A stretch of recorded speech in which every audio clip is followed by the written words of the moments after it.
नमस्कार मित्रांनो, जय महाराष्ट्र। महाराष्ट्राच्या राज्यातून मोठी बातमी, पुढील 2 दिवस सुट्ट्या जाहीर। जाणून घेऊयात पूर्ण अपडेट। तत्पूर्वी चॅनलला नवीन असाल तर चॅनलला नक्की सबस्क्राईब करा आणि बेल आयकॉन नक्की प्रेस करा।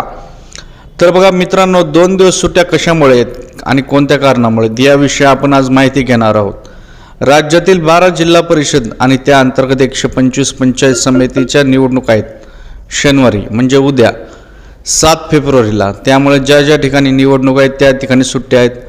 त्याचप्रमाणे तुम्हाला माहिती आहे, शनिवारी काही ठिकाणी ऑफिशियल सुट्टी असते आणि त्यानंतर सलग 8 तारीख रविवार आहे। रविवारी तर आपला नॅशनल हॉलिडे असतो।